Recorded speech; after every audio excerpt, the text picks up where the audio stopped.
Annie. Combien de fois dois-je te dire que mon café, je le bois sans sucre? Et où est ma robe? Je vais être en retard à la Fashion Week. Dépêche-toi. Désolé. Je vais me dépêcher. Quand tu t'adresses à moi, appelle-moi madame. Je te l'ai déjà dit à plusieurs reprises. Bien madame. Désolée madame. Disparais de ma vue tout de suite. Que se passe-t-il ici? Pourquoi tu cries comme ça? C'est à cause de cette idiote d'Annie. À cause d'elle, je vais être en retard à la présentation. Eva, tu es splendide. Ta petite cousine Annie a encore fait des merveilles, elle a vraiment du talent. Ne parle pas si fort. Les gens ne sont pas obligés de savoir que ce n'est pas une robe de grand couturier. Je tiens à mon image. Et ce qui compte, c'est que tout le monde m'admire. Oh là là. Il y a encore beaucoup de travail. Nettoyer cette cuisine et préparer la maison pour le dîner de demain.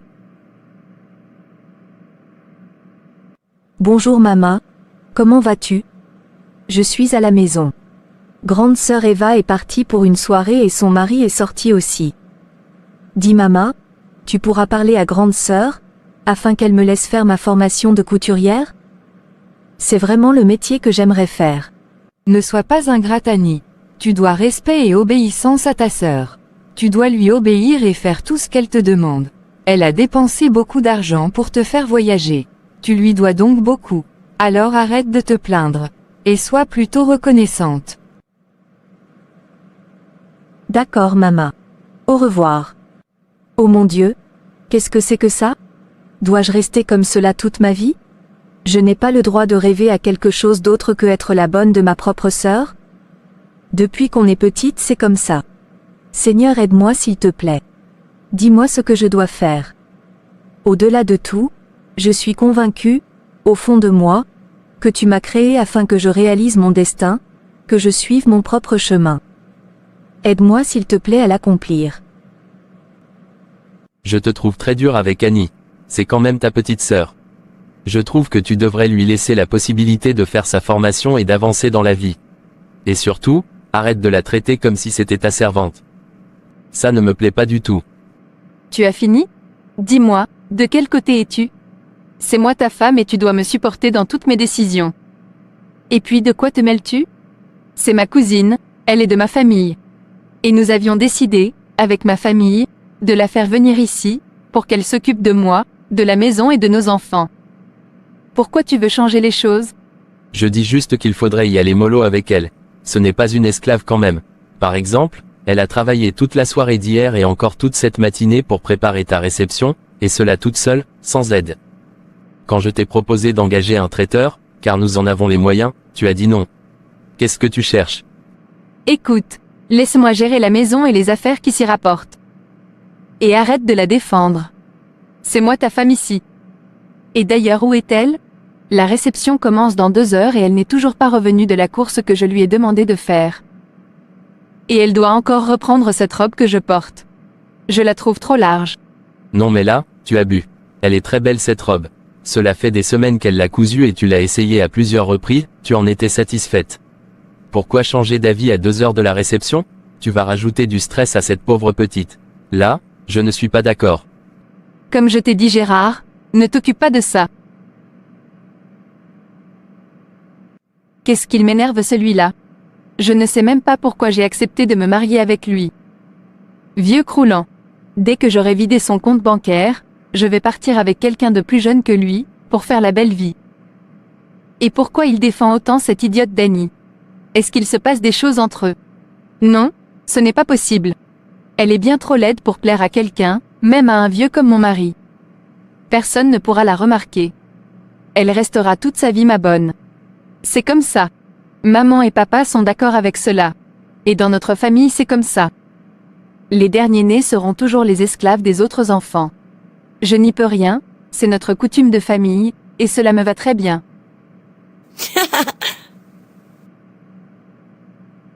Il faut que je me dépêche d'emmener cette robe à l'amie de grande sœur. Sinon je vais être en retard pour le service lors de la réception de ce soir.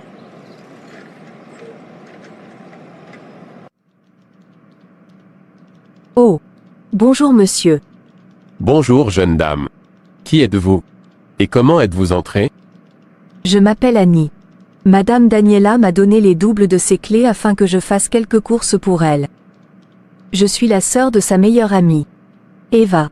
Là, j'ai apporté une robe que j'ai cousue pour elle. C'est un modèle qu'elle m'avait demandé de coudre il y a quelque temps. Et il est fini. Je lui ai apporté. Le sac est posé à l'entrée de la maison. Enchanté alors. Je suis Clark, le frère de Daniela. Elle n'est pas là. Mais je lui passerai le message. Enchanté. Merci beaucoup. Je dois y aller. Au revoir. Au revoir. Sœurette, tu es magnifique dans cet ensemble. Cette fille qui a cousu cela, a vraiment du talent. Oui, n'est-ce pas? C'est pour la réception de ce soir, chez ma copine Eva. Tiens, tu peux venir si tu n'as rien prévu d'autre. Comme cela, je te présenterai à mes amis et plus particulièrement à Eva. La fête est très réussie. C'est pas mal.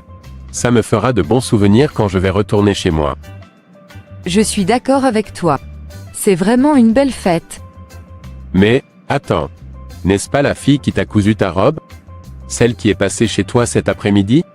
Que fait-elle là, habillée comme cela à servir tout le monde? Je ne comprends pas. C'est la bonne? Ou la sœur de ta copine? Oui, c'est bien la sœur d'Eva. Mais en quoi cela t'intéresse-t-il? Non pour rien, je demandais cela comme cela. Mais attends une minute, je reviens. Mais, où vas-tu? Je reviens. Bonjour Annie. Que faites-vous là? Je croyais que vous étiez la sœur d'Eva? Bonjour monsieur. Oui, Eva est ma sœur, mais ça c'est mon travail. Ah bon? Oui, je vous confirme. Il faut que je vous laisse, je dois finir de servir tout le monde. Au revoir monsieur. Appelez-moi Clark. Au revoir Annie. Oh là là, ma copine. Ta réception est vraiment très réussie. Félicitations. Vraiment. Merci ma chère. Oui, tout le monde est content. Donc, ça me fait plaisir. Tout le monde va parler de ma réception pendant des mois. C'est super. Mais au fait, où est ton frère? Il est vraiment pas mal, je trouve. Attention Eva. N'oublie pas que tu es une femme mariée. Oui? Et alors?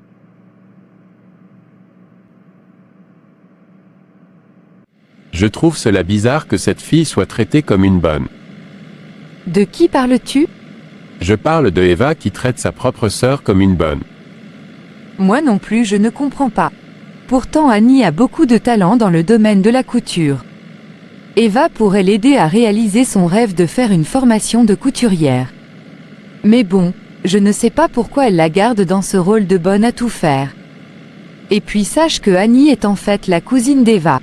Mais ce sont les parents d'Eva qui ont élevé Annie depuis qu'elle est un bébé. Donc lorsqu'Eva a eu besoin de quelqu'un pour s'occuper de sa propre maison et de sa famille, leur famille a tout de suite désigné Annie pour être la bonne à tout faire. J'en ai quelquefois discuté avec Eva, mais la situation lui plaît, telle qu'elle est. Elle m'a dit que c'est leur coutume de famille. Il paraît que c'est comme ça chez eux. J'ai déjà entendu parler de ce genre d'histoire. Il y a des familles où on choisit d'élever une personne au détriment des autres. Ou alors, on cible une personne pour qu'elle serve les autres membres de la famille. Spirituellement, la personne devient l'esclave des autres et ça se traduit aussi sur le plan physique. Alors qu'à la base, cette personne-là a de l'avenir et du talent. Et c'est celle-là qu'on va écraser, lui faisant croire qu'elle ne vaut rien. Ce n'est pas juste. Cette histoire me perturbe. Je dois en avoir le cœur net. Je vais proposer quelque chose à ma sœur. Daniela, pourrais-tu commander une autre robe à Annie? Fais-la venir pour qu'elle prenne tes mesures. J'en profiterai pour lui parler. Pourquoi? Que veux-tu faire? Je te suggère de ne pas te mêler des affaires de cette famille. Moi, j'avais déjà essayé de parler à Eva, mais sans succès. C'est une coutume chez eux, il n'y a rien à faire. Le fait que ce soit leur coutume, ne signifie pas qu'on doive la laisser souffrir. Le rôle d'un bon chrétien est d'aider ou du moins essayer d'aider son prochain. Souviens-toi de ce que nous recommande la Bible dans Colossiens 3 de 12 à 13. Ainsi donc, comme des élus de Dieu, saints et bien-aimés, revêtez-vous d'entrailles de miséricorde, de bonté, d'humilité, de douceur, de patience.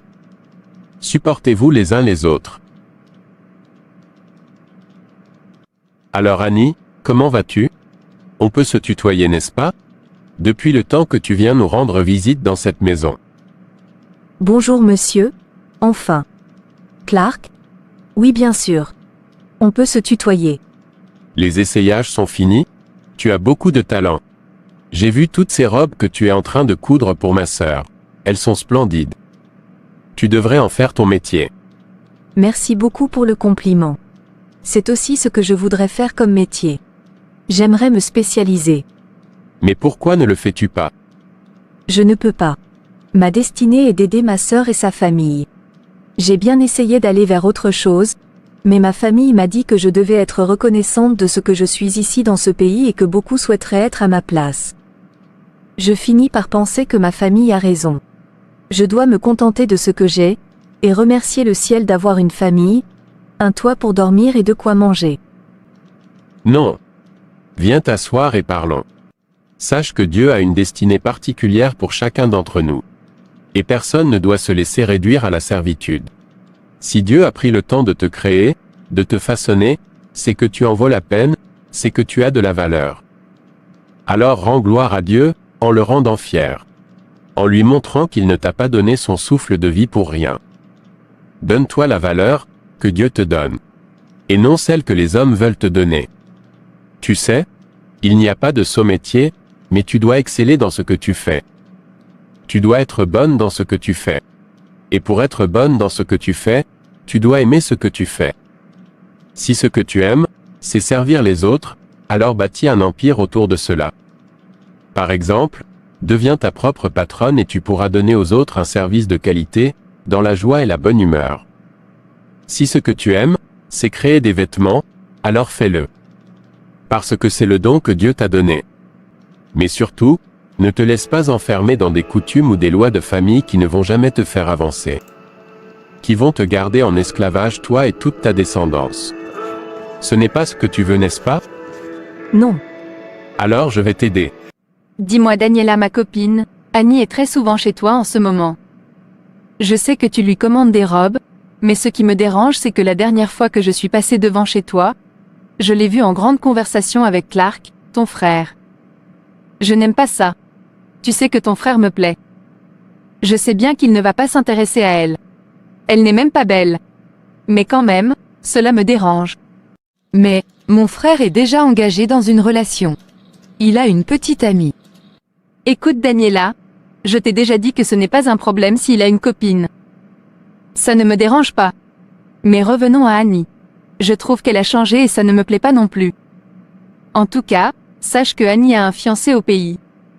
Donc tu n'as qu'à dire à ton frère que c'est sens interdit, si jamais, il avait l'intention de tenter quelque chose. Ah bon?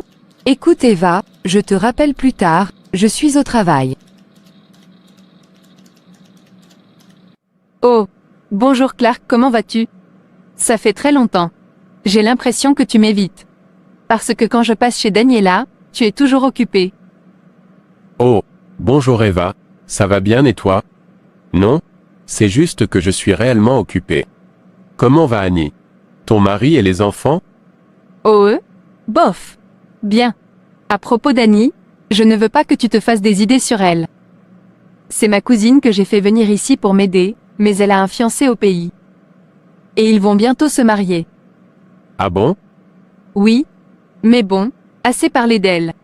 Tu m'invites à aller boire un verre? Oh! Une autre fois peut-être, là je dois filer. À bientôt.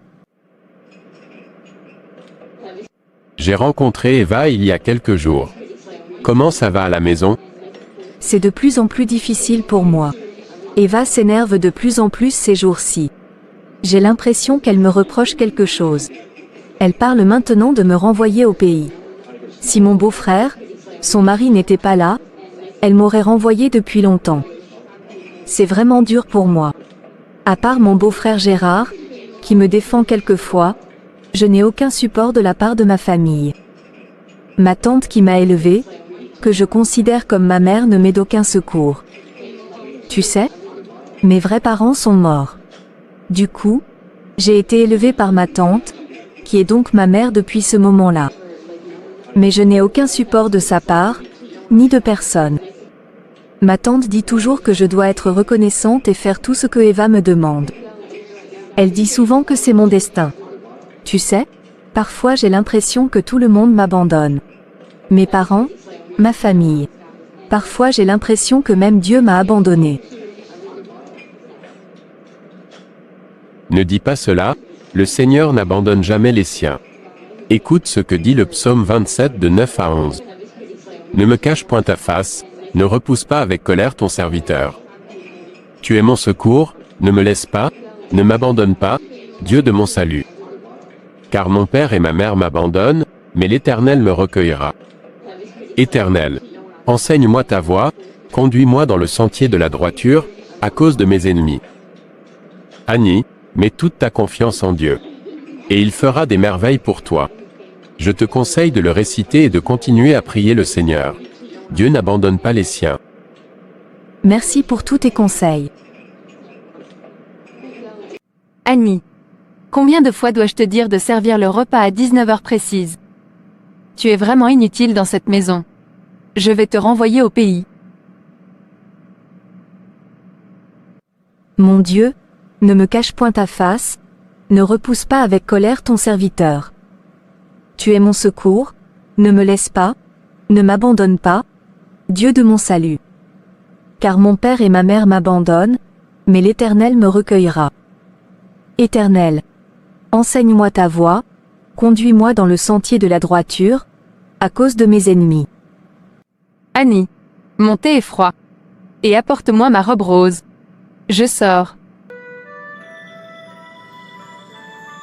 Mon Dieu, ne me cache point ta face, ne repousse pas avec colère ton serviteur. Tu es mon secours, ne me laisse pas, ne m'abandonne pas, Dieu de mon salut.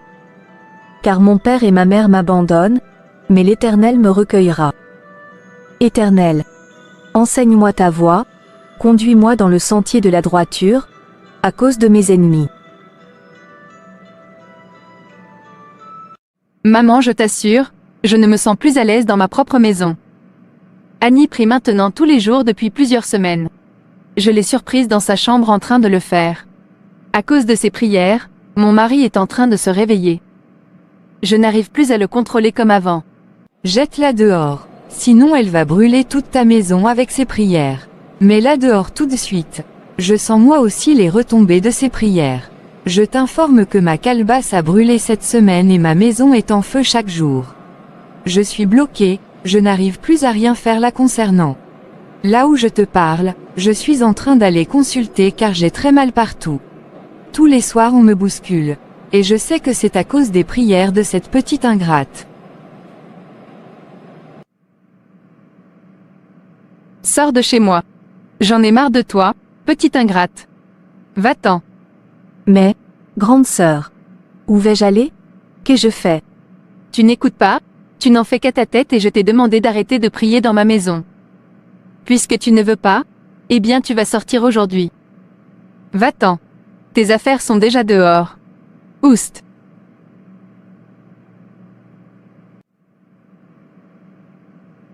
Eva. J'en ai marre de toi. J'en ai assez supporté. Tes infidélités, ta soif de matériel, et maintenant ça. Je viens de rentrer du travail et les enfants m'ont dit que tu as mis Annie dehors. Dans le froid de l'hiver, sans pitié. Mais tu n'as pas de cœur. Cette fille ne nous a apporté que de l'aide et du bonheur depuis qu'elle est dans cette maison. Et toi tu n'as pas cessé de la martyriser. Je vois clair dans ton jeu maintenant. Tu es une mauvaise femme. Ça suffit, je demande le divorce. Comme ça tu vas pouvoir te concentrer sur tes amants. Et oui, tu crois que je ne sais pas tout ce que tu fais. Je sais tout, mais j'étais comme endormi dans ce mariage. Aujourd'hui ça suffit, je dis stop. Tu vas continuer à t'amuser. Mais sans mon argent et sans mes enfants. Je te donne une semaine pour déguerpir. On se retrouvera au tribunal. Mais mon chéri.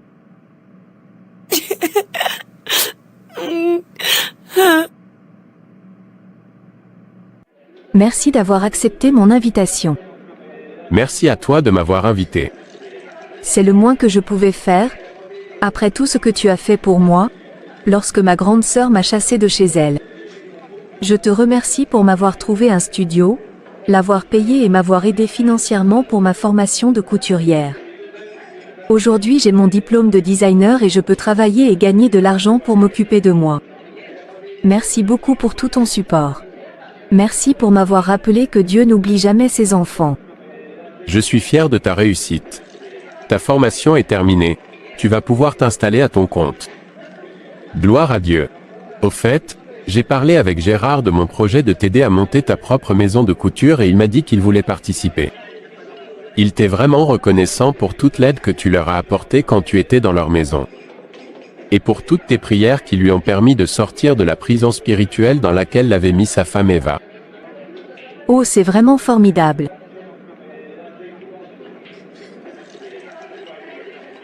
Merci de m'avoir accompagné.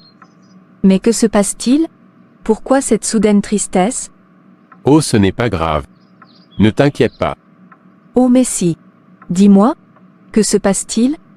Tu te souviens de Sarah, ma fiancée? Nous nous sommes séparés. Elle a rencontré quelqu'un d'autre. Oh, je suis désolée. Oh, ce n'est pas grave. C'est vrai que ça n'allait plus vraiment entre nous. Mais je n'ai rien vu venir. Je me sens vidé, laissé pour compte. Tu sais, un jour, un ami m'a donné ce merveilleux psaume 27, qui dit « Mon Dieu, ne me cache point ta face, ne repousse pas avec colère ton serviteur.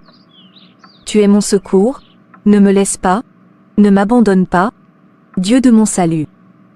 Car mon père et ma mère m'abandonnent, mais l'Éternel me recueillera.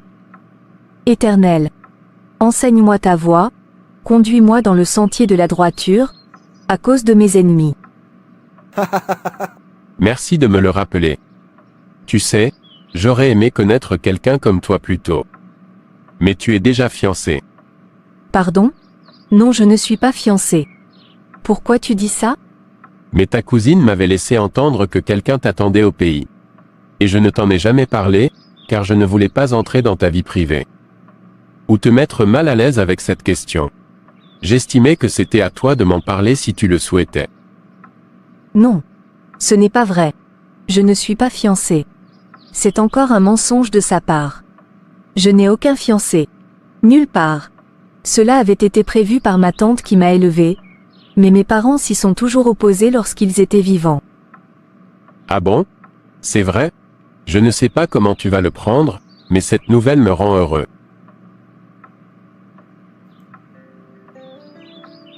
Ce que Dieu a uni, Que personne ne le sépare.